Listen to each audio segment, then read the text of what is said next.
Hello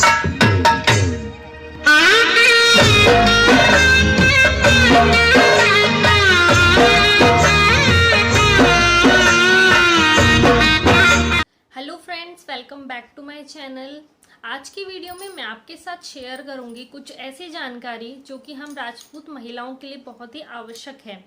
आपको जैसा title देख के पता चल ही गया होगा कि मैं आज आड़ के बारे में बात करने वाली हूँ। आड़ क्या होती है, इसे कब दिया जाता है घर की औरतों को, और इसे क्यों दिया जाता है, इन सभी के बारे में हम आज बात करेंगे। तो चलिए आज की वीडियो स्टार्ट करते हैं।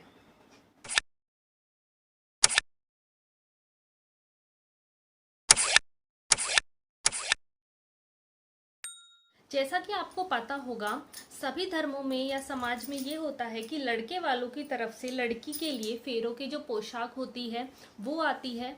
बाकी मुझे करेक्ट नहीं पता है बाकी समाज का, लेकिन हमारे राजपूत समाज में शादी के टाइम जब बारात आती है तो लड़के के घर से लड़की के लिए फेरों की पोशाक भेजी जाती है, चूड़ा भेजा जाता है, और साथ में ही आती है आड़।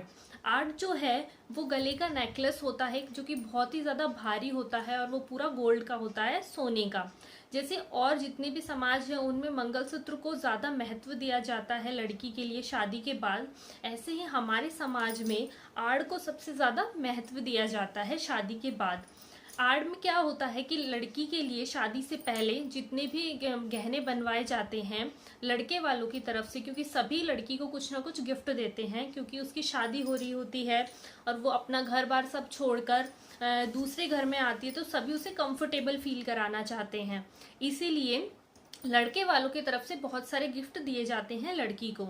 उन्हीं में से जो आड़ होती है उसे जैसे बाकी के अगर कुछ गहने बन रहे हैं तो बड़े बुजुर्ग होते हैं वो इतना इंटरेस्ट नहीं लेते हैं, लेकिन आड़ एक ऐसा गहना होता है जिसे छोटे से लेकर बड़े सभी बहुत उत्सुक होते हैं देखने के लिए कि कितनी भारी बनाई गई है, कैसी बनी है, उसका डिजाइन कैसा है।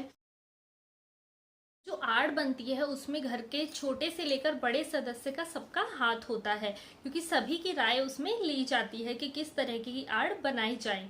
उसके बाद मैं आपको बताना चाहूंगी कि ये तो हो गई बात की आड़ लड़के वालों की तरफ से दी जाती है, लेकिन इसका महत्व क्या होता है, क्यों दी जाती है इतनी भारी आड़ लड़की के लिए। तो इसके पीछे ये माना जाता है, मुझे बाकियों का नहीं पता, लेकिन प्रैक्टिकली मैं बोलूँ तो मुझे यही रीज़न लगा कि जो आड़ होती है वो बहुत भारी होती है। तो उसी के साथ जो लड़के वालों के परिवार वाले होते हैं वो ये बताते हैं लड़की को कि आज से तुम्हारी जिम्मेदारी है घर को संभालना, घर की खुशियों में, दुख में, सभी चीज़ में, कोई भी सिचुएशन होती है उसमें हम कैसे घर को हैंडल करते हैं। तो पहले के ज़माने में क्या होता था, कुछ टाइम पहले तक, कि घर में एक ही आड़ होती थी जो कि बहुत परंपरागत तरीके से एक पीढ़ी से दूसरी पीढ़ी तक चली आ रही होती है, जो दादी सा की होती है, फिर मासा को मिलती है, फिर बहू को दे दी जाती है। लेकिन आजकल क्या हो गया है कि अगर घर में दो बहुएं हैं तो दोनों के लिए अलग अलग आड़ बनवाई जाती है।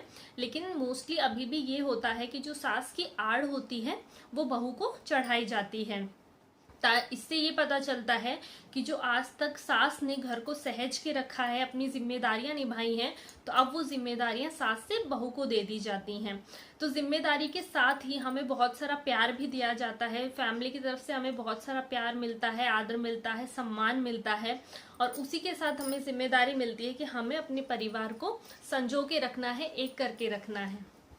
क्योंकि आड़ के साथ बहुत सारी जिम्मेदारियां आती हैं, परिवार की मान सम्मान की बात होती है, इसीलिए आड़ को सबसे इम्पोर्टेंट गहना माना जाता है हम राजपूतों में, जो कि लड़की को दिया जाता है शादी के वक्त। साथ ही में पोशाक दी जाती है फेरों की, और साथ में चूड़ा दिया जाता है बूर वाला।